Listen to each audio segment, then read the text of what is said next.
एक दूसरे दिन ये आत्माएं मुझे कन्यालोक के में ले गई।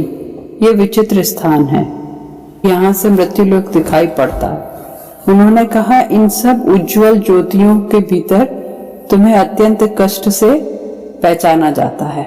इस सामान्य तथा अति तुच्छ स्थान में मनुष्य वास करते हैं। वे लोग प्रेम नहीं जानते, मुख से कहते हैं प्रेम करता हूँ, किंतु मन में घृणा करते हैं। पद्म पत्र के जल जैसा उनका प्रेम चंचल है। इन लोगों के लिए अर्थ ही भगवान है और धन लाभ की चेष्टा ही धर्म। यहाँ यथार्थ ज्ञानी आहार के अभाव से मृत्यु मुख में पड़ते हैं। चापलूस, प्रवंचक, अज्ञानी और मिथ्यावादी सबके ऊपर प्रभुत्व करते हैं। ये सब लोग ब्रह्मांड के रहस्य नहीं जानते। जो लोग कहते हैं कि जानता हूं, वे ठीक नहीं कहते। कुसंस्कार की मिथ्या धारणा है। प्रतिपद में लांछित और उपहासास्पद होते हैं। यहाँ धर्म का आदर नहीं है। धर्म बहुमूर्ति है। एक दूसरे के उच्छेद साधन की चेष्टा करते हैं। एक जाति दूसरी जाति को समाप्त कर देना चाहती है। मैंने कहा, देव, पृथ्वी में क्या परिवर्तन नहीं होगा? वे बोले, इस प्रकार के भाव से ही पृथ्वी गठित है। गंभीर जड़ के बंधन से बंधी हुई है। इस स्थान में जीव जैसा कार्य चिंता करते हैं, उसी प्रकार उन लोगों की आत्मा इस ग्रह लोक में आकर रहती है। वहां से फिर और भी ऊर्ध्व में एक दूसरे स्थान में गए। यहाँ की आत्माएं अति सुंदर हैं। उनके आलोक से चारों ओर प्रकाश ही प्रकाश है। ये स्थान एक मालाकार रम्य उद्यान की भांति है, पूर्ण रूपेण ज्योत्सना से भरा हुआ। उसके सामने पृथ्वी की ज्योत्सना अत्यंत मलिन प्रतीत होती है। सहस्त्र शरतकालीन पूर्ण चंद्र की ज्योत्सना भी उसकी तुलना में नहीं आ सकती। ज्योत्सना के ही पक्षी वृक्ष की शाखाओं पर बैठकर सुमधुर गान कर रहे हैं। ज्योत्सना का जलाशय है, कमल है, वे ज्योत्सना के ही जल में तैरते हैं। ये स्थान बहुत पवित्र और शांतिमय है। इस प्रकार सुरम्य सौर जगत कभी नहीं देखा। भगवान, तुम धन्य हो। एक कबीर साहब का पद है, संतो वो घर सबसे न्यारा जहाँ पूर्ण पुरुष हमारा। वहां उन्होंने लिखा है कि बिना जो है जल के वहां कमल खिल रहे हैं, वहां कभी रात होती नहीं। वहां पर जो है जो प्रकाश है, वो प्रकाश बड़ा मधुर प्रकाश है। वहां पर हंसों का निवास है और वो पूरा पद है। और उस है ये, तो वो घर सबसे न्यारा जहाँ पूर्ण पुरुष हमारा। हो सकता है वो उनका स्थान हो। हेमांगिनी जिस वर्ग में है, आज वहां उसको देखने गया था। देखा, उसने बहुत उन्नति की है। मालूम हुआ शीघ्र ही और भी उच्च स्थान पर अधिकार कर सकेगी। उसने माखन की बात मुझसे पूछी। मैंने कहा, एक दिन उन्हें तुमसे मिलने को ले आऊंगा। ये सुनकर उसने धन्यवाद दिया। इसके बाद माखन के पास जाकर देखा, वे बड़े शांति और आनंद में हैं। चेहरा बहुत उज्जवल हो गया है। इस समय अष्टम में है, किंतु मैं जिस स्थान में हूं उससे बहुत दूर है। उनके साथ कभी कभी मेरी भेंट हो जाती है। बाबा विश्वनाथ ने उन्हें कठिन रोग से मुक्ति करके शांति के कुंज में स्थान दिया है। उनका धर्म में मन था, भगवान में विश्वास था। पुष्प का सौरभ चारों ओर भरा हुआ है। वे कठिन रोग यंत्रणा से कातर हो गए थे। ये पूर्व कर्म का फल है। मर्त्य लोक में ही रोग भोग करके वो शुद्ध सुवर्णमय हो गए। यह युगात्मा की बात कह रहा हूं। प्रायः देखने में आता है और सुनने में भी आता है कि पृथ्वी में यथार्थ पति पत्नी का मिलन नहीं होता। उसका कारण यही है कि पहले की युगात्माएं नहीं मिलती। इस लोक में जितने पति स्त्री की प्रतीक्षा और स्त्रियां पति की प्रतीक्षा में रही, वे केवल युगात्मा के लिए।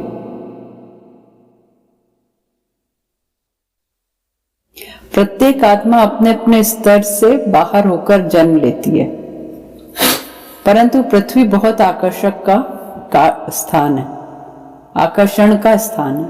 वहां जाकर मन का बल खो जाता है, उसके साथ ही आत्मिक बल भी। फलतः वे दूसरी आत्मा के साथ संयुक्त हो जाते हैं, अपने युग्म को खो बैठते हैं। एक आत्मा जिसके अधीन होती है, उसका युग्म दूसरे के लिए व्याकुल रहता है। उभय युग्म असम स्तर के भाव युक्त रहते हैं। सृष्टि के आदि में अद्वैत तत्व के रूप में एक ही मूल पुरुष था। फिर अपनी इच्छा से वो पुरुष और प्रकृति, वही पुरुष और प्रकृति इन दो रूपों में विभक्त हो गया। ये है वो पद, सखिया वह घर सबसे न्यारा, जहां पूर्ण पुरुष हमारा। जहां नहीं सुख दुख साच झूठ नहीं, पाप न पुण्य पसारा।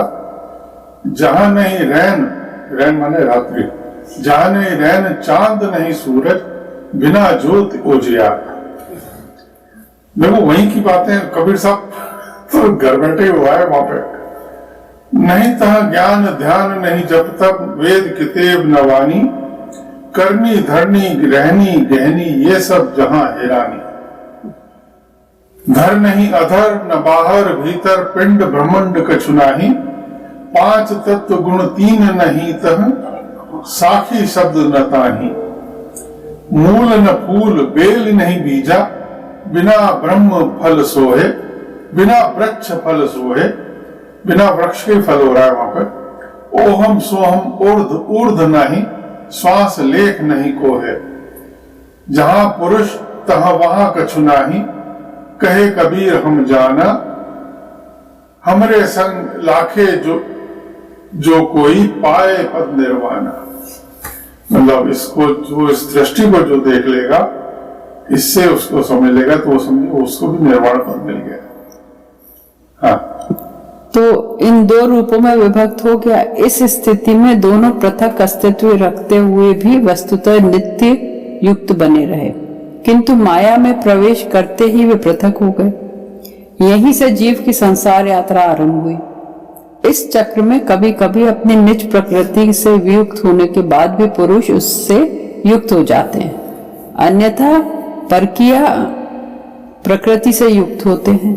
जब तक निज प्रकृति से स्थायी योग न हो, तब तक परम स्थान में जाने का उपाय नहीं है। लौटने के बाद भी भगवत कृपा से भाग्यवशात युग्म स्थापना हो सकता है। सती साध्वी पतिव्रता नारी को ऊर्ध्वलोक में जाकर अपने अर्धांग के लिए अकेले प्रतीक्षा करनी पड़ती है। इसी प्रकार पति को भी वहां अकेले रहकर अपनी अर्धांगिनी की तब तक राह देखनी पड़ती है जब तक वह भवधाम त्याग कर पति लोक को प्राप्त नहीं होती। साधारण लोगों में ये मिलन सुदीर्घ काल में होता है।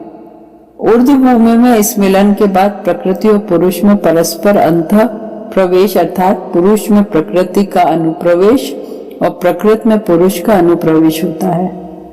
अवश्य युग्म स्वरूप में पुरुष में भी पुरुष और प्रकृति दोनों हैं। प्रकृति में भी फिर भी प्राधान्य अप्राधान्य का प्रश्न रह जाता है। इसके बाद दोनों संप्रधान हो जाते हैं, उसी का नाम योग है। अंत में दोनों एक हो जाते हैं। यह अद्वैत स्थिति है।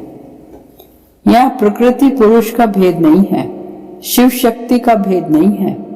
एक अखंड चैतन्यमय आकार है। वह माता भी है, पिता भी।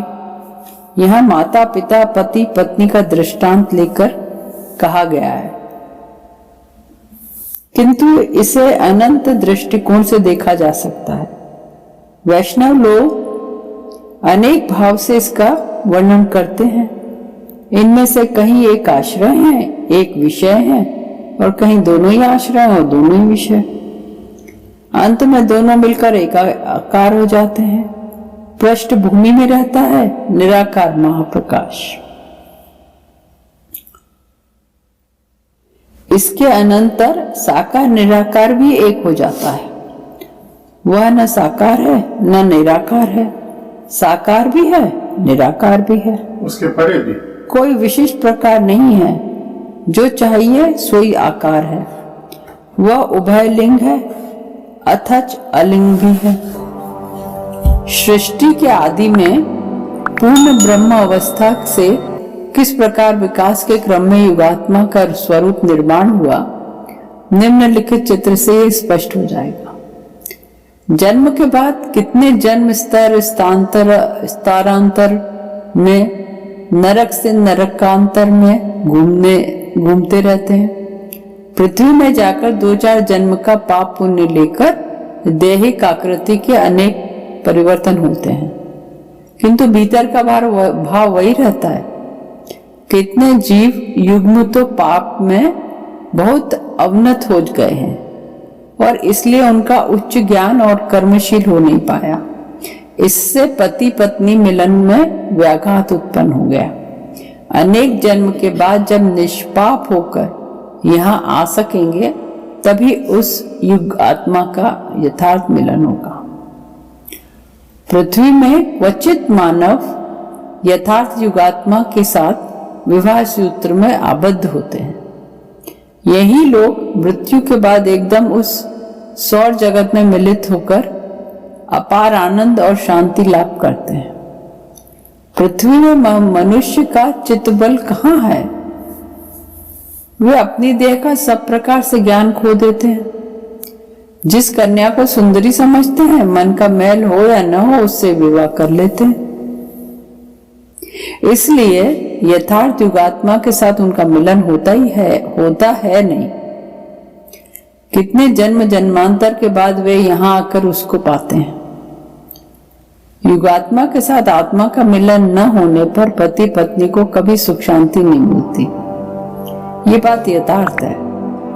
इस सौर जगत की आत्माएं कमनीय शरीर से परिपूर्ण है।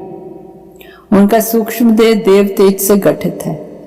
इसको शुक्र लोक अथवा सौर जगत कहते हैं। ये लोग ऊर्ध्व से भी ऊर्ध्व और सूक्ष्म से भी सूक्ष्म स्तर के अभिमुख में धावित हो रहा है। यह स्वार्थपरता अमार्जनीय महापातक है। यहाँ के सभी निवासी भगवान में दृढ़ विश्वासी, मधुर मुस्कान से युक्त, मधुर भाषी और लावण्य श्रीपूर्ण है। और एक दिन दूसरे स्थान में गए। यहाँ बहुत महात्मा लोग रहते हैं। बड़ी सुंदर वस्तुएं यहाँ हैं और अति उज्जवल आलोक।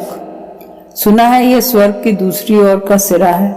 यहाँ से आत्मा सूक्ष्म देह छोड़कर अपने कर्म अनुरूप जड़ देह लेकर जन्म लेती हैं। हम लोग जहाँ रहते हैं उसकी अपेक्षा ये सब आत्माएं अन्य प्रकार से गठित हैं। इन लोगों का भिन्न भिन्न प्रकार का स्वभाव है। आत्माओं के भीतर भिन्न भिन्न भाव है, कहीं दैहिक, कहीं मानसिक और कहीं आध्यात्मिक। कोई पूर्ण निर्दोष नहीं दिखाई पड़ा। यहाँ मृत्यु व्यक्तियों का ठीक ठीक विचार होता है। इसी स्थान से लोग मृत्यु लोक में आ जाते हैं और प्रत्यावर्तन होता है, परंतु इस प्रकार जाने को मृत्यु नहीं कहते। शुद्ध देह छोड़कर मनुष्य देह धारण करते हैं। मानव की मृत्यु का समय जब उपस्थित होता है तब उसकी देह शिथिल और अवश हो जाती है। मृत्यु के पूर्व जो आत्मा ऊर्ध्व गमन करती है उसके साथ देह की समान वायु का आकर्षण होता है। वो इसे खींच कर ले आती है और मृत्यु के साथ समय जो नाभिश्वास होता है तो यह समान वायु देहस्थ अन्य वायु को एकत्र करके आत्मा के साथ बाहर हो जाता है, अतः फिर लौटकर नहीं आ पाता है। तुम जिस प्रकार मृत्यु की बात सोच रही हो, मृत्यु वैसी नहीं है। जीव की मृत्यु हो जाने पर ठीक समय में लौट आकर वह सूक्ष्म देह में अवस्थान करता है। यथार्थ ज्ञानी व्यक्ति मृत्यु का भय नहीं करते, वरन आनंद ही प्रकाश करते हैं, क्योंकि आत्मा के देह से विच्छिन्न होने पर जो देह ज्ञान आलोचना में सर्वदा नाना प्रकार की बाधा देती थी, जिसकी इंद्रियों की चंचलता मन को स्थिर होने नहीं देती थी, वही देह उसको यानी आत्मा को किस प्रकार स्पर्श नहीं कर सकती। यही उसके लिए आनंद का विषय है।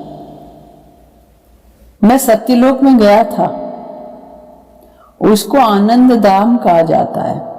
वहां की आत्माएं मौत ऐसी है जैसे कि मुंबई की चाल से कोई जिंदगी भर रहे और फिर उसको स्विट्जरलैंड में ले आके बैठा दो। मौत वाकई इतनी आनंददायक है। वहां की आत्माएं सब प्रकार के आलोक से आलोकित हैं। वे मिथ्या को विष समझते हैं, धर्म की जय करते हैं, भगवान में विश्वास नष्ट नहीं किया, वही लोग इस लोक में वास करते हैं। उनके मुख में सत्य का आलोक है, मधुर भाषी है और स्थिर पुण्य आलोक से कमनीय कांति। इस लोक में डॉक्टर महेंद्र लाल सरकार, गुरदास बनर्जी, कालिदास सरकार, वो अच्छा रामकृष्ण परमहंस जी के चिकित्सक थे वो, अमीर चंद खां, ब्रज किशोर राय आदि बहुत से महात्मा वास कर रहे हैं। किसमें? कौन से? सत्यलोक में। सत्यलोक, ये इन लोग इनका पता नहीं, लेकिन अपने यहाँ कबीर साहब ने उसको समंत बताया। इसमें इनके यहाँ पे शायद वो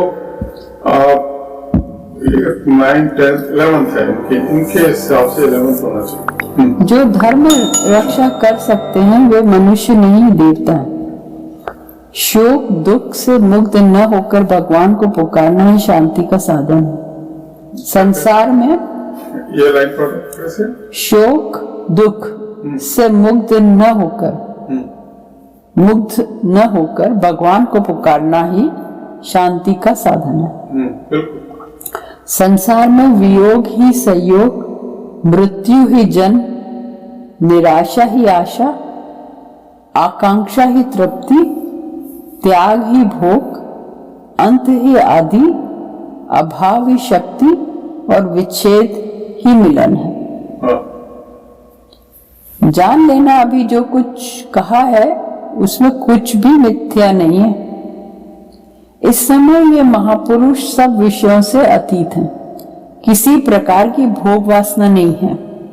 अंत समय में उनकी स्नेहमयी गोदी में अवस्थान कर रहे हैं। इन शिशु स्थानीय महात्माओं को मैं 100 बार नमस्कार करता हूँ। किसकी गोदी में? ईश्वर की गोदी में अवस्थान कर। यहाँ पति पत्नी दोनों प्रकार की आत्माएं। उन लोगों की सूक्ष्म देह दिव्य ज्योतिर्मय है, मुंह में शांति की हंसी है। विच्छेद के अनंतर मिलन से उनमें महान आनंद और शांति है। यहाँ सत्य की महिमा और धर्म का जयगान रहता है। इन महात्माओं से मिलकर मैं चंद्रलोक गया था। ठाकुर रामकृष्ण, महात्मा विजय कृष्ण और उनके भक्तों के साथ साक्षात्कार हुआ। ठाकुर की देह मानो 100 चंद्र किरणों से उद्भासित है। वे और अन्य भक्त सांसारिक जीवगण जैसे उन्नति लाभ करेंगे, उसी के विषय में चर्चा करते रहे। भक्तगण जो कुछ भी कहते हैं वह सुनने योग्य है। रामकृष्ण 3 बार मृत्यु लोक में तुम लोगों के बीच आविर्भूत हुए थे। ये वहां की बात है, उन लोगों का कहना है। उनके तो अति प्रिय भक्त हैं, वे विशेष रूप से इनको जान सके थे। लड़के लोग ठीक ठीक भक्त न होने पर भी ठाकुर समझकर उनका जयगान करके धन्य हुए थे। जो लोग चित्त में संशय उत्पादन कर विश्वासहीन हो गए थे, उनको दुख हुआ था। राम कृष्ण स्वयं भगवान स्वरूप हैं और वे आविर्भूत हुए थे, ये भी सत्य है। परंतु मानव का शूद्र मन सहजतया इस पर विश्वास नहीं करना चाहता है। ये बहुत दुख का विषय है। लोगों का विश्वास ही स्वर्ग में पहला सोपान है। जिसका जैसा विश्वास है वैसा ही फल होगा। बलपूर्वक विश्वास करने से धर्म नहीं होता। और एक दिन अज्ञान लोक में अर्थात निम्न श्रेणी में उन लोगों का हाल जानने के लिए गए थे। मतलब लोअर लोग होते हैं जहाँ पर इसे पितृलोक भी कहते हैं, और जहाँ पर असुर आत्माएं होती हैं जो कष्ट वाली हैं, वो वहां प्रकाश का अभाव है। चारों ओर कुहासे से ढका हुआ है। सर्वदा ही मानो अंधकार छाया रहता है। जेल की तरह। वहां की आत्माओं के सूक्ष्म देह में कोई ज्योति नहीं है, मानो मृत्यु व्यक्ति है। कहाँ इनकी समाप्ति होगी भगवान ही जाने। वहां का दृश्य देखकर हृदय कंपित हुआ, मन में धैर्य नहीं रहा। अभी भी जीवात्मा के उन्नत होने की आशा हो तो और चिंता छोड़कर अनाथ शरण श्री भगवान का आश्रय लेना चाहिए। मृत्यु लोक में चक्षु पाकर भी लोग अंधे हो जाते हैं। अंतिम दिन कितना भयानक होता है इसका कभी स्मरण नहीं करते। उसका परिणाम आकर भोग रहे हैं। इस लोक के भीतर विभिन्न स्थानों को देखते देखते मेरी मृत्यु के 3 बरस बीत गए। कितने दिन भवधाम छोड़कर मुझे नित्य धाम में आते हुए बीते। अब यह स्मरण रखना कठिन है। धीरे धीरे पुत्र कन्याओं के हृदय से मेरी आकृति लुप्त होती जा रही है। मैं भी इस समय यही चाहता हूँ। मेरी विस्मृत हो जाने पर भी तुम लोगों के मन में शांति आएगी। 3 साल बाद ये कॉपी 3 साल तक चली है। पिता माता न रहने पर संतान को कितना कष्ट होता है, ये एक दिन हमने भी अनुभव किया था। मेरी वृद्ध माता की जब मृत्यु हुई थी तब मैं निर्जन में बैठकर उनके लिए अश्रु विसर्जन करता था। माता के अभाव में मेरे लिए समस्त संसार मानो शून्य हो गया था। मैं अनुभव करता हूँ कि वृद्ध माता के लिए जब इतना कष्ट होता है तो जिनकी माता का अल्प आयु में ही देहांत हो जाए उन्हें कितना दुख होता होगा। भगवान ने वो दिन भी दिखा दिया। सवेरे राजू की स्त्री मृत्यु मुख में पतित हुई। उसकी संतानें मृत्युहीन होकर अपार दुख में डूब रही हैं। मेरी आंखों को ये भी